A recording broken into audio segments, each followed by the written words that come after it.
Bonjour, cher ami de Aksharam International TV. Je suis heureux une fois encore de me retrouver avec vous pour une capsule qui nous permet de nous connecter avec vous parce que pendant que je parle et que vous m'écoutez, il y a une interconnexion entre nous. Et lorsque vous arrivez à tranquilliser un tant soit peu votre mental, vous allez constater que même les paroles que je prononce, en fait, c'est comme si cela venait de vous, de l'intérieur de vous quelque part, et que vos oreilles physiques les entendent ou les écoutent. C'est ainsi que la vie fonctionne. De telle sorte que vous soyez proche physiquement ou non, il y a une substance universelle dans laquelle nous sommes tous baignés et il y a une force, on pourrait dire tout simplement, qui fait vivre cette substance. Et cette substance a généré maintenant des formes. La vie de la substance se partage donc dans et à travers les formes.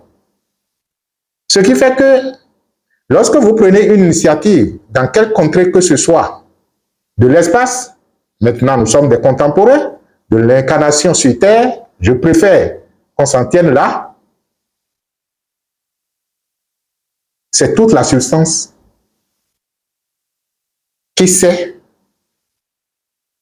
que un espace d'elle est en train de se réinitialiser dans telle ou telle direction. Nous raisonnons comme ça parce que nous avons pris du temps pour nous faire former. Nous avons pris du temps pour nous laisser plonger dans l'ésotérisme spirituel. Le sujet sur lequel je propose que nous échangions, même si à travers cette capsule vous ne parlez pas, je viens lire vos commentaires après, c'est justement la problématique du diable. Et la capsule, je l'intitule « Qui a inventé le diable ?» Qui a inventé le diable? Et je souhaite le plus que possible, si vous avez bien du temps à nous écouter, je propose que, au lieu d'énoncer les choses, au lieu même d'énoncer les principes, que nous faisions usage de notre intelligence, que nous faisions des analyses ensemble, et c'est ce que je propose d'ailleurs toutes les fois que je me retrouve à être à telle ou telle formation, que ce soit dans des ateliers de formation en développement personnel, des ateliers de team building, ou quoi que ce soit en entreprise. Je dis souvent aux gens, lorsque les êtres humains sont plus d'un, il est important pour que la vie se déroule normalement, que nous nous entendions sur un certain nombre de choses. Et que, du point de vue collectif, on dit, voilà comment nous voulons que les choses fonctionnent. Si nous avons des éclairés parmi nous, et qui nous ont indiqué comment les choses doivent fonctionner en se servant du principe de la vie ou du principe qui fait mouvoir la vie, vous allez constater que cette communauté ou ce collectif s'épanouit et durablement. Mais si vous avez la malchance d'être conduit par des idiots, par des gens incultes qui, entre-temps, disaient même qu'ils sont les plus intelligents, vous allez mettre en place des principes et des lois qui, au fil du temps, vont montrer leurs limites et vont vous plonger dans une certaine décadence. Et lorsque, de mon regard d'enfant, de mon regard d'innocent, j'analyse l'espèce humaine et l'évolution de l'espèce humaine sur cette petite planète à grande planète qu'on appelle la Terre, je constate tout simplement que les êtres humains crient partout qu'ils veulent la paix, mais ils font tout possible pour ne pas aller vers la paix. Les êtres humains crient partout qu'ils veulent le bonheur, mais ils font tout possible pour ne pas être heureux. Les êtres humains crient partout qu'ils veulent l'amitié et la fraternité, la concorde, la convivialité, mais dans leurs gestes et faits, on constate tout simplement qu'ils ne s'alignent pas sur ce qu'ils disent vouloir être ou vouloir avoir. Je fais tout ce détour pour que votre esprit intérieur puisse se questionner, pour se demander, mais comment j'ai été si bête? Comment j'ai été si ignorant? Mais comment je suis arrivé à admettre quelque chose qui, en fait, pratiqué pendant longtemps, ne me conduit pas à la destination que je suis en train de choisir? Parce que c'est un fait. Vous voulez être heureux. Mais les lois socio-culturelles, les lois communautaires, les faits sociaux ne nous conduisent pas à ce bonheur. Lorsque je prends juste l'exemple de la vie de couple, nous avons dit que nous allons nous mettre ensemble pour être heureux. Mais sur 100 ou sur 1000, combien sont véritablement heureux? Combien sont véritablement unis? Combien vivent véritablement la vie de l'unité? Ça, c'est une juste interrogation. Jusqu'au moment où maintenant, là, on commence par comprendre que c'est un mensonge sur lequel on prête serment lorsque un homme et une femme se mettent devant un supérieur spirituel, ça peut être un prêtre ou un imam ou quoi, pour dire nous sommes en train de nous marier, que c'est naturellement que nous sommes en train de nous mentir, mais on s'entend pour dire que nous allons accepter que notre mensonge est une vérité pour nous. Jusqu'à ce que la vie elle-même là nous prouve qu'on s'est suffisamment menti, c'est pourquoi on n'est pas arrivé à destination. Dans tous les domaines et dans tous les aspects de la vie, vous allez constater que nous disons vouloir quelque chose, nous disons vouloir être quelque chose, mais dans la pratique, cela ne nous conduit pas à où nous avions choisi être ou ce que nous avions choisi avoir. Je fais tout ce détour pour que nous puissions comprendre notre responsabilité dans le thème sur lequel nous sommes en train d'échanger, qui a inventé le diable. La tradition spirituelle populaire. Et je suis sûr que nos aïeux ne disaient pas ça. J'ai quelques prémices d'informations sur la vraie spiritualité africaine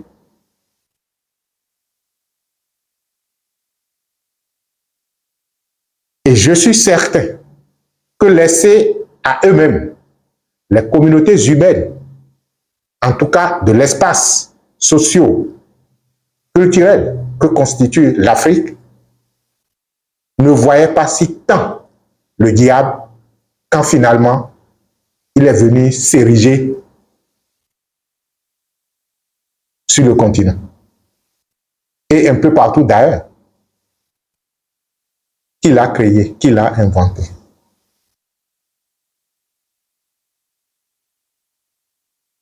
Lorsque vous vous référez à ce qu'on vous a dit, que Dieu est un Dieu d'amour, Dieu de miséricorde, il a créé des enfants. Et que parmi ces enfants, il y a un qui s'est rebellé contre lui et qui a voulu lui prendre son trône. Et Dieu, utilisant tout son pouvoir, l'a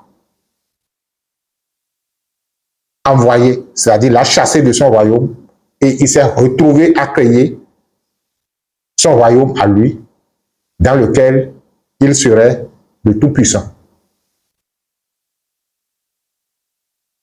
C'est ce qu'on nous a dit. Mais quel est ce royaume que l'enfant déchu aurait créé, sur lequel le Père Tout-Puissant et Omniscient n'a pas la possibilité d'agir?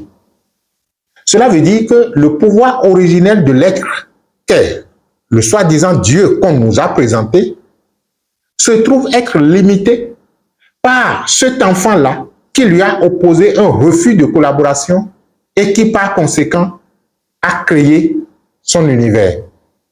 Cela veut dire que le fait que cet enfant rebelle a créé un univers dans lequel le Père n'a pas accès, naturellement, a limité le pouvoir du Père. Et c'est ce que nous avons admis. Et pourtant, nous continuons toujours de dire que notre Dieu est tout-puissant. Autant dire notre Dieu est tout-puissant dans son royaume, mais que le diable est tout-puissant dans son royaume. Et progressivement, lorsque vous admettez des logiques comme ça, vous avez un esprit conflictuel.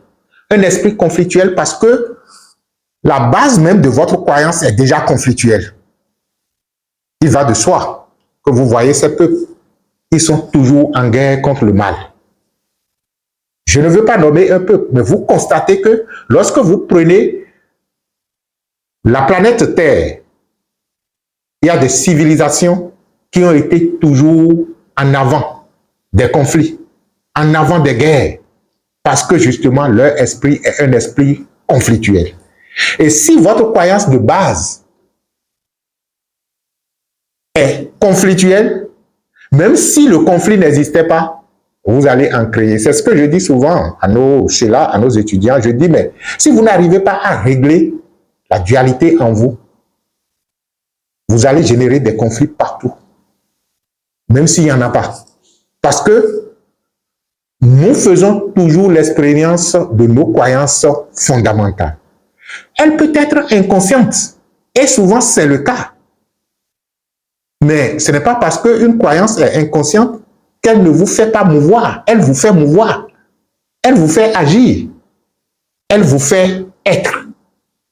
Donc, le fait d'admettre tout simplement qu'il y a deux réalités, l'une divine et l'autre satanique ou diabolique, est déjà la naissance d'un esprit conflictuel en vous. Et dès lors que votre esprit est un esprit conflictuel, votre vie professionnelle sera conflictuelle, votre vie de couple sera conflictuelle, votre vie en société sera conflictuelle parce que justement, vous allez faire fonctionner cet esprit-là dans votre existence. Vous êtes en train de comprendre maintenant, lorsque je dis qui a inventé le diable, que ce n'est pas ce que nous, on pourrait appeler Dieu vie ou la vie Dieu. Je ferai une autre émission sur comment les hommes arrivent à créer la divinité, même si elle est la divine suprême. Donc, lorsque vous ne comprenez pas la quintessence de la spiritualité originelle, lorsque vous ne comprenez pas l'ésotérisme spirituel et que vous vous contentez tout simplement de prendre des bouquins et lire, il est normal que vous les interprétiez comme vous les avez vus pendant que l'initié est en train de parler d'autre chose. Lorsque on se met à vous dépouiller le symbole du jardin d'Éden du point de vue ésotérique, vous allez comprendre que les choses ne peuvent fonctionner que comme ça parce que c'est un plan minutieusement et parfaitement élaboré par le divin lui-même que les choses allaient fonctionner comme ça.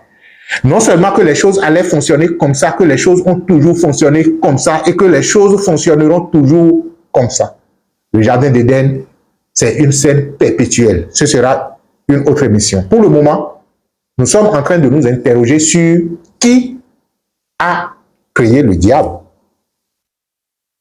Et je disais, dans la logique de la vie, de Dieu, vie, à l'origine de toute création, il n'y a que la vie qui crée la vie et perpétuellement la vie. L'autre dira, et Dieu dit que la lumière soit, et la lumière fut. Mais où est-ce que vous avez vu, c'est-à-dire que Dieu a créé le diable qui contre les hommes et tout, mais cessez d'être méchant. C'est notre méchanceté que nous sommes en train donc d'attribuer à Dieu. Parce que justement, vous continuez de voir le bien et le mal, le bon et le moins bon. Il n'y a que ce qui est. Ce qui est en expérience d'être. Et le processus est un processus évolutif. Ce n'est pas parce que vous, peut-être, vous avez une certaine longueur d'onde sur quelque partie du processus que vous allez dire que le processus est en retard. Le processus n'est ni en retard ni en avance. Il est. Peut-être que cela dépasse un peu rapidement la fréquence à laquelle vous êtes en train de me suivre. Je reviens sur terre. Dieu est. La vie est. La vie n'a pas d'opposé. L'existence est la démonstration de la vie. Il n'y a ni Dieu ni diable. Il n'y a que ce qui est. Bon, si vous entendez maintenant avec moi que Dieu égale vie et que vie égale Dieu, je dirais qu'il n'y a que Dieu ou il n'y a que la vie. Mais l'histoire du diable, c'est vous qui l'avez inventé. Ou du moins, les gens l'ont créé, ils l'ont inventé et ils nous ont vendu ça. C'est là même ce qui se trouve être criminel. Hein. Vous créez le mal et vous venez vendre encore le mal. Sinon, pour être honnête avec vous, sur le plan cosmique, sur le plan universel, sur le plan principiel, le diable n'existe pas. Mais puisque chacun crée son monde dans le monde, les êtres humains ont créé le diable dans leur monde. Et quand je dis dans leur monde, ce n'est pas que je suis en train de dire qu'ils ont un monde à part. C'est-à-dire que comprenez l'univers comme étant une unité indescriptible, mais laissant la liberté à chaque espace de cette unité donc de se façonner comme il aurait souhaité. C'est pourquoi à l'entame, je vous ai dit, nous sommes tous immergés dans une même substance, de telle sorte que la substance étant libre, laissant toutes choses libres, parce que si, entre-temps, la vie, dans sa liberté, ne laissait pas les parcelles d'elle-même libres, elle ne pourrait pas jouir convenablement de sa liberté qui, elle, est absolue. Puisqu'elle est la liberté absolue, elle ne veut enfreindre à quelque liberté que ce soit, sinon elle porterait entorse à son absoluité, à l'absoluité de sa liberté. Ce qui fait que chaque séquence de cet espace-là, vie, peut s'initialiser comme il entend. Par conséquent, à un moment donné de l'existence, les êtres humains ont estimé, suivant leurs besoins, je ne sais pas quelle était la logique derrière, mais la logique n'est que une logique de créer de la zizanie pour dominer davantage. C'est ce que je pense. Ça pourrait être une autre logique. Les êtres humains ont estimé qu'ils peuvent servir une philosophie, qu'ils peuvent élaborer une philosophie qui, au finish, serait une philosophie donc de domination, une philosophie d'appropriation de l'autre. Et nous avons inventé l'histoire donc du diable. Et une fois que ça a été inventé, lorsque vous l'admettez, ça devient une réalité pour vous. Donc vous vivez le diable parce que vous avez accepté que le diable est. Il y a un maître qui dit, tant que vous admettez la vie de deux forces contradictoires, votre vie serait non seulement conflictuelle, mais vous allez toujours voir le diable ou le Satan. Mais si on résout le problème, c'est-à-dire que si nous arrivons à unir les deux pour ne former qu'une seule réalité, il n'y a ni fort ni faible. Parce que de toutes les façons, quand nous avons voulu chercher le fort et le faible, depuis longtemps, notre vie n'a pas démontré la force du fort, de celui à qui nous attribuons la force, à Dieu.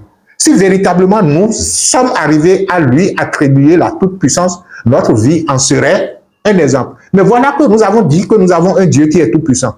Et pourtant, nous sommes obligés donc de crier et d'être toujours en train de chasser le diable.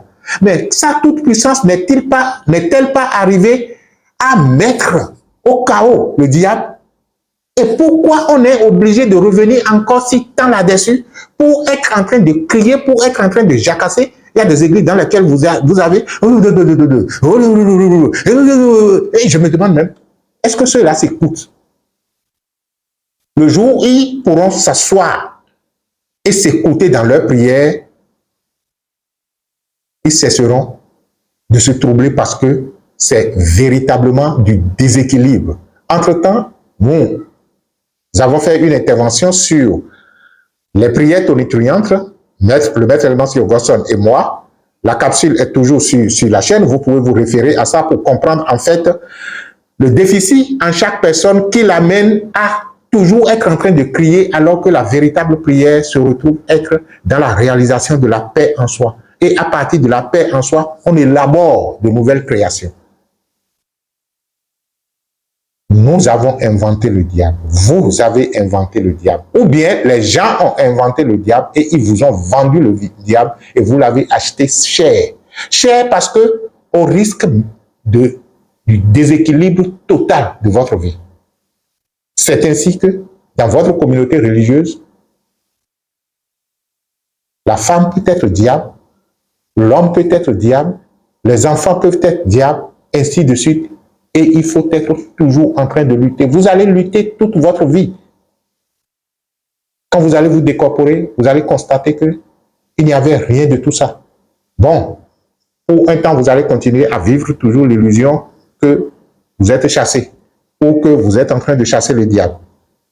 De toutes les façons, comprenez tout simplement que Dieu n'a jamais inventé le diable et que les êtres humains l'ont inventé.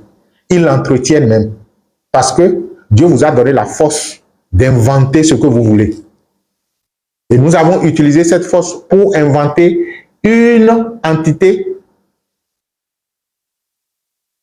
de trouble, une entité de conflit, une entité de guerre, une entité et aujourd'hui, on en souffre. La seule façon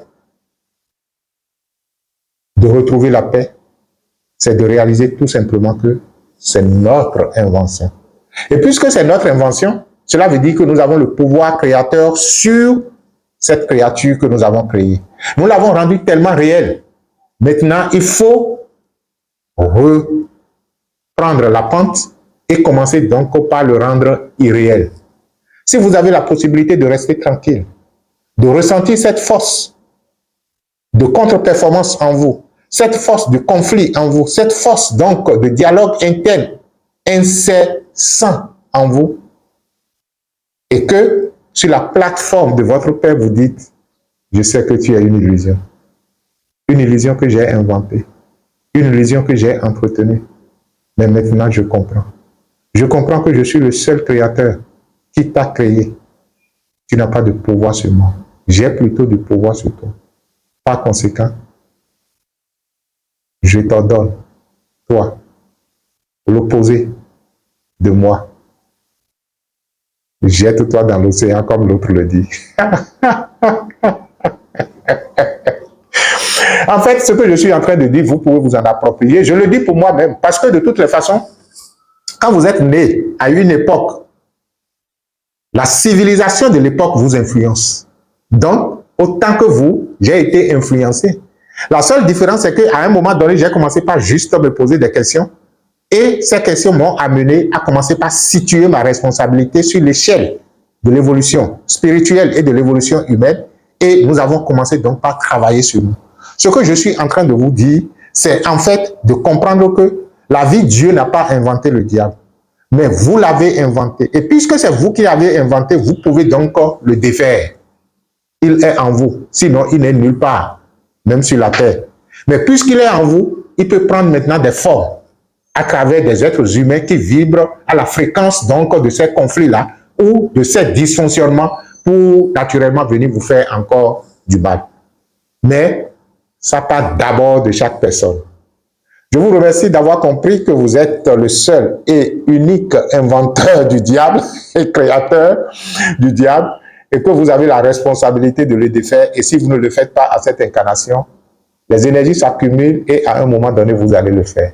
C'est vrai que je n'ai pas voulu rentrer dans les détails pour montrer la différence entre diable et Satan, la différence entre diable et les démons et tout le reste. Je synthétise tout ça.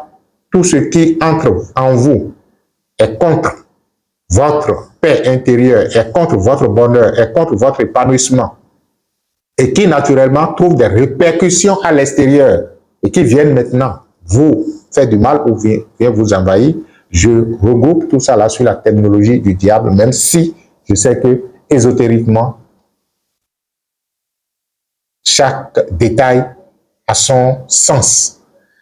Merci d'avoir été là et nous sommes là avec vous. Si vous avez besoin des conseils, si vous avez besoin d'être écouté, si vous avez besoin de comprendre certaines choses, nous avons un service d'écoute et de conseil, un service d'accompagnement qui vous permettra donc de travailler sur vous-même, qui vous permettra de comprendre l'existence que vous vivez et de pouvoir donc avoir les outils nécessaires à solutionner votre existence. Merci à vous et bye bye. Que la bénédiction soit.